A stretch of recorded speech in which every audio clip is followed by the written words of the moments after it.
Tanggapannya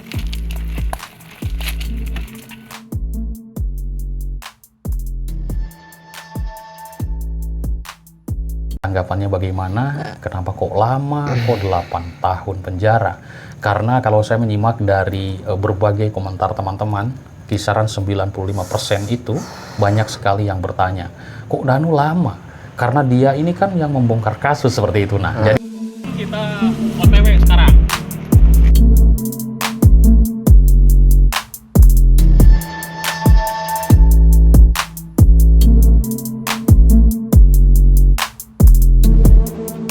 Assalamualaikum warahmatullahi wabarakatuh. Waalaikumsalam warahmatullahi wabarakatuh. Oke teman-teman, seperti biasa saya di sini tidak sendirian dalam seperti membahas kasus pembunuhan Ibu Tuti dan Amalia di Subang, Jawa Barat ini.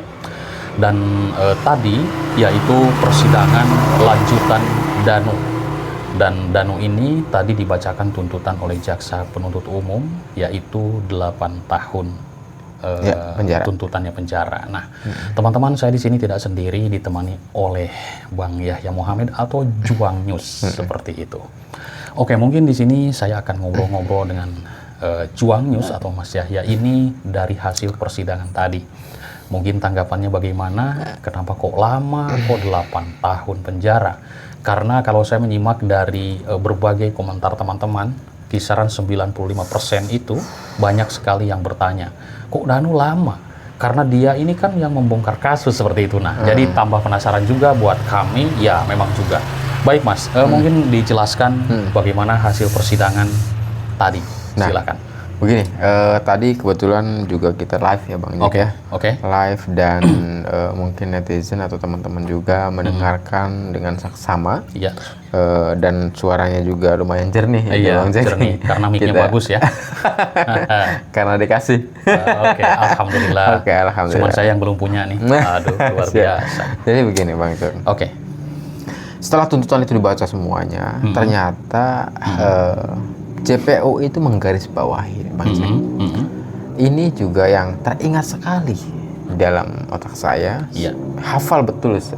Jadi yang digarisbawahi sebelum penutupan itu Bang Jack, dan itu seakan menguatkan atau meyakinkan hakim seakan seperti itu bahwa Danu itu adalah jujur, Danu itu tidak bertele-tele. Iya. Danu itu minta maaf terhadap keluarga. Ya. Kemudian Danu itu direkomendasikan sebagai JC, bahkan diperpanjang JC-nya. Oke. Ya. Dan membongkar kasus Bang itu sendiri. Nah, ini di garis bawah itu.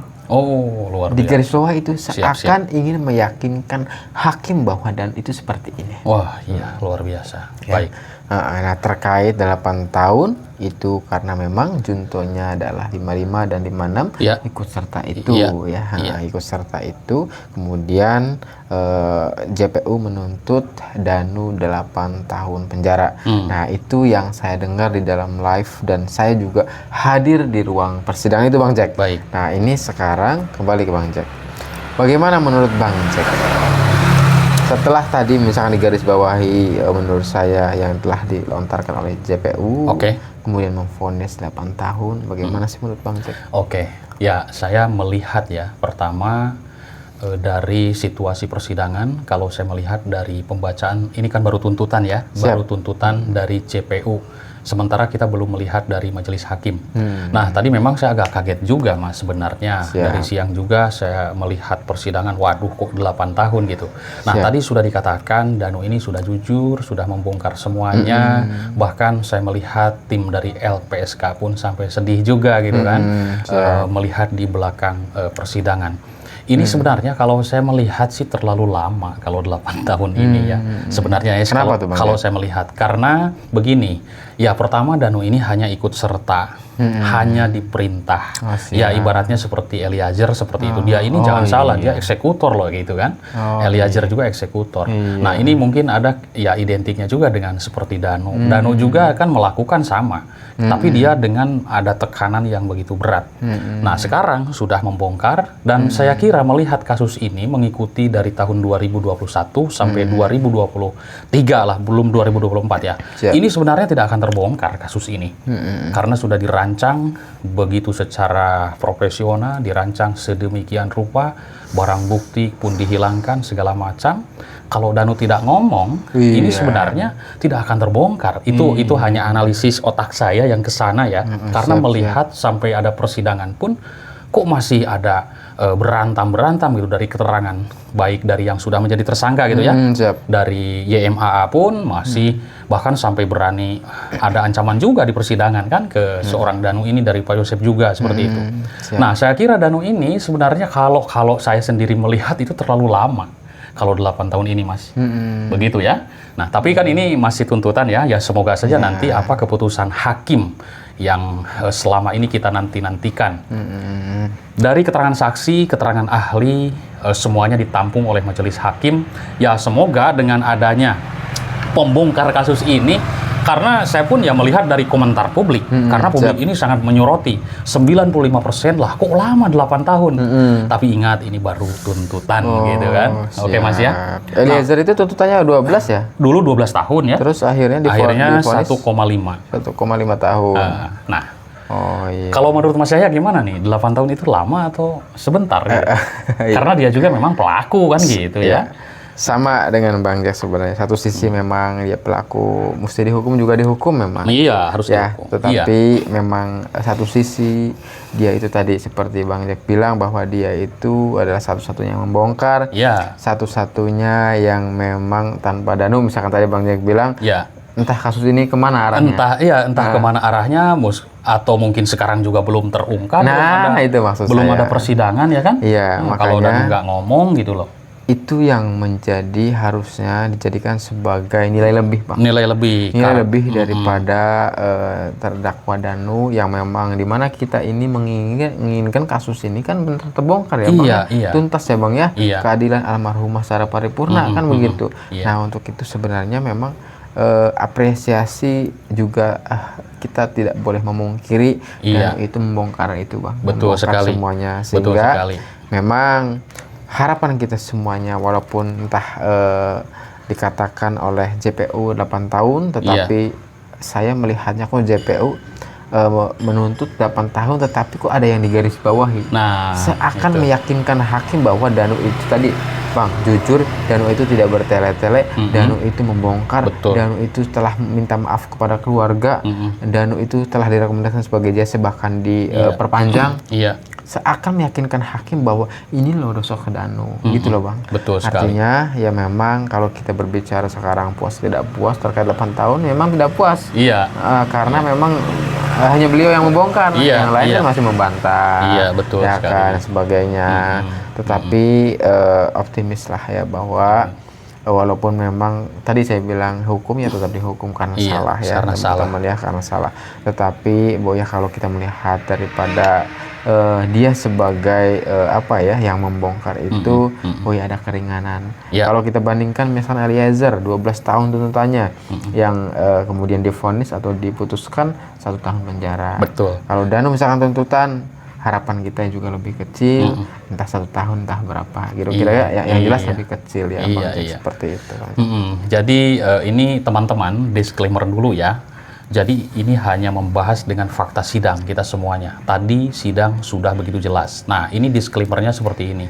Jadi bukan berarti kami ini adalah pemuja, bukan seperti itu maksudnya. Ini adalah berdasarkan dari fakta sidang. Kalau tidak ada Danu dan bukan juga mendukung kesana kemari, ini disclaimer. Jadi perlu digarisbawahi. Intinya Danu juga bersalah. Cuman kasus ini saya sudah melihat karena mengikuti dari awal, terjun ke lapangan, bahkan sering dengan para saksi komunikasi bareng, dan disitulah saya mendapatkan data-data. Nah, Danu juga bersalah, yang tentunya pasti akan ada hukuman. Namun yang jadi ada unek-unek dalam hati saya dan juga teman-teman sudah bercerita tadi ketika mendengar tuntutan 8 tahun. Sedangkan sudah dikatakan dan sudah banyak yang menilai sudah membongkar intinya, meskipun banyak sekali perdebatan. Wah ini gimana nih golok, gimana itulah kan ini kasus perencanaan. Tentunya sudah dibuang lah kemana kan seperti itu. Nah ya kan. Nah polisi pun akan mencari bukti-bukti yang lainnya seperti itu dan sudah terbukti. Saksi-saksi sudah banyak yang memberatkan, ya kan? Ini fakta sidang ya Mas? Ya. Model saksi Ilham, saksi Wegis, Ibu Eis, dan saksi-saksi yang lainnya itu memang bukan menuduh, tapi melihat, tapi di jam krusial. Oh, bayangkan. Ada yang melihat lagi teleponan di SD Sawo marah-marah. Nah, ada apa sebenarnya? Bawa pohon jambe. Iya, cuman disayangkan itu yang melihat teleponan di SD Sawo itu tidak mendengar secara mendetail di dekat, cuman melihat dia lagi ekspresinya marah-marah di jam krusial. Jam krusial itu. Nah, kenapa ada di jam krusial, ada di situ? Katanya pulang. Iya, kalau pulang berarti ya otomatis tetangga di situ yang mengetahui gitu loh. Nah, ya kan? Ya, adapun saksi-saksi yang melihat dia katanya di pagi hari beli serabi, beli atau jalan. Nah, itu tahu nggak dari mana? Ya kan? Tahu nggak dari mana datangnya gitu? Apakah di malam hari ada? Kecuali dia ada jadwal ronda, ada saksi-saksi banyak di situ. Iya, yang melihat gitu ya. Yang melihat, makan bersama, ngopi bersama. Nah, ini mah yang dihadirkan di sidang itu saksinya Arigi malah Bang. Malah iya, Ramdan dan Fadil ya. Iya. Makanya jaksa itu menuntut terdakwa Yosep itu katanya tidak ada saksi yang meringankan, Bang. Betul. Nah, itu yang jadi berat di garis bawahi. Tidak ada yang meringankan. Ini kan luar biasa. Tidak ada yang meringankan, berarti kebanyakan yang memberatkan gitu loh. Ya kan? Luar biasa. Nah, jadi teman-teman, ini disclaimer dari kita berdua, bukan ada masalah dukung sana pemuja, bukan seperti itu. Bahkan saya tidak paham dengan bahasa pemuja. Dan dulu saya pahamnya itu pemuja itu apakah pesugihan atau bagaimana gitu maksudnya. Ya kan? Iya, benar. Pemuja jin atau bagaimana? Memuja jin atau gunung atau apa? Iya, pesugihan. Tuyul atau bagaimana? Kadang saya nggak paham. Ada komentar misalkan pemuja gitu loh. Benar. Iya, ditakutkan nanti musyrik kita kan. Iya, itu yang saya pahami gitu. Begitu Mas. Sambil ngopi nggak apa-apa ya Bang? Santai sambil ngobrol santai ya teman-teman. Ini fakta sidang yang kami bicarakan tadi di Pengadilan Negeri Subang tentang tuntutan Dano. Ya, mungkin ada unek-unek Mas, 8 tahun tuh lama ya? Lama. Ya, tadi saya sudah jelaskan terkait itu, optimis bahwa karena satu-satunya yang membongkar, jadi kita optimis bahwa tidak ada lagi dituntut di putusan itu akan sangat berkurang ya nanti kalau kita membandingkan dengan posisi Eliezer ya Bang ya. Nah, itu Bang. Sekarang coba Bang, kan tadi kan yang digarisbawahi oleh JPU Bang. Iya. Nah, sekarang ada yang digarisbawahi JPU terkait tuntutan terdakwa Yosep Bang. Nah, ini barangkali Bang Jack hadir sebenarnya ya Bang ya? Ya hadir. Yang digarisbawahi itu yang ya tidak ada yang meringankan aja. Tidak yang meringankan. Terus bertele-tele Bang. Bertele-tele keterangannya. Dan juga apa? Tidak mengakui. Meresahkan juga. Meresahkan juga tuh. Kan gitu. Itu banyak sekali dari pembacaan tuntutan JPU sebenarnya. Jadi berarti intinya tidak ada yang meringankan. Ini fakta sidang ya teman-teman. Fakta sidang. Jadi tidak ada opini, tidak ada asumsi gitu. Cuma sebagian analisis saya adalah kalau misalkan seorang JC itu lama, itu sangat luar biasa, masih mengganjal gitu loh. Hanya satu-satunya kan yang membongkar? Betul, satu-satunya Bang. Tidak ada orang lain. Betul. Nah, seperti itu. Iya Bang. Oke. Pak Yosep ini di kemarin tuntutannya kan seumur hidup ya? Seumur hidup. Nah, ini bisa nggak misalkan nanti ada sesudah vonis hakim itu lebih berat apa lebih ringan gitu? Yang jelas begini. Kira-kira ini ya. Pasti hakim itu kan orang yang pintar, cerdas dan jeli. Jeli ya. Hakim akan menilai apakah dalam persidangan itu adalah memenuhi daripada unsur-unsur sebuah pembunuhan berencana atau tidak. Misalkan ternyata lebih banyak fakta atau saksi fakta yang mengatakan terdakwa tersebut ada di TKP, misalkan, daripada yang tidak mengatakan bahwa Yosep ada di TKP. Kira-kira gitu. Iya, betul. Pertama, saksi fakta. Itu saksi fakta banyak ya Bang ya? Banyak sekali. Terdakwa ada di TKP itu Bang ya? Banyak. Dan di sekitar TKP itu ya? Banyak. Itu satu. Kedua, ahli Bang. Ahli. Bercak darah 5 itu tidak bisa dipungkiri karena ini adalah hasil laboratorium forensik Bang. Betul. Ini adalah darah pekat, darah yang tidak terkontaminasi oleh air dan tanah atau apapun itu, sehingga seakan ini adalah cipratan langsung daripada jenazah. Nah, pertama itu. Ya, kayak kedua itu ya, saksi ahli. Dan beberapa ahli yang lain mengatakan misalkan Inavis, bahwa TKP sudah rusak dan sebagainya, ada upaya dan sebagainya. Kemudian CCTV yang merekam daripada terdakwa sendiri kok pada hilang. Kan begitu. Kan yang hilang kan yang merekam, Bang. Yang merekam. Yang sudah jelas. Nggak merekam mah nggak hilang, Bang. Nggak hilang. Iya, aneh ya. Nggak hilang. Ibu Harun kan masih ada tuh, ya kan tidak merekam. Tidak merekam. Terdakwa, tapi yang lain yang merekam kok pada hilang. Pada hilang. Angger pun hilang CCTV-nya. Maka kemudian mungkin ini menjadi dasar juga oleh JPU bahwa akhirnya mengatakan tidak ada peringan, gitu kan? Tidak ada yang meringankan dan sebagainya, sehingga hukumannya adalah maksimal. Nah, dari sini, andai kata hakim menilai bahwa unsur-unsur pidana 340 itu terpenuhi, pembunuhan berencananya terpenuhi, maka tidak akan bisa turun, Bang. Betul. Ke 338. Iya. Karena 338 itu pembunuhan biasa. Pembunuhan yang tidak direncanakan.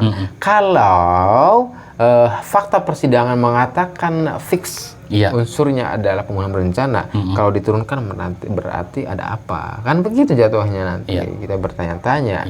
Nah, andai kan hakim menilai bahwa di dalam fakta persidangan memuat unsur-unsur 340, maka saya yakin itu kalau enggak seumur hidup adalah hukuman mati. Karena pembunuhan berencana ada dua, cuma ada dua. Kalau enggak hukuman seumur hidup, ya hukuman mati, hanya dua. Iya, benar. Jadi tidak akan bisa ke 338 karena 338 hanya pembunuhan biasa. Abang tahu kenapa ini adalah perencanaan? Abang tahu malam janjian. Iya, janjian. Jemput Danu. Kemudian tidak ada yang menggunakan HP. Kemudian malam jam 12 saksi 2 laki-laki datang, setengah 4 perempuan datang. Tidak ada yang bawa HP. Apakah di antara mereka itu janjian sudah merekayasa dan sebagainya?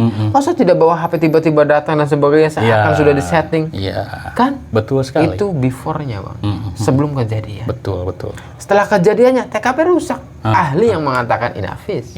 Yang mengatakannya kan jelas itu. Sudah jelas. Artinya adalah sebelum dan sesudahnya indikatornya banyak sekali sebuah pembunuhan berencana. Betul. Artinya kalau andai kata hakim menilai unsur-unsur pidana itu telah menyuat di dalam fakta persidangan, maka saya yakin hakim tidak akan menurunkan ke pasal 338 itu pembunuhan biasa yang penjaranya cuma 20 tahun.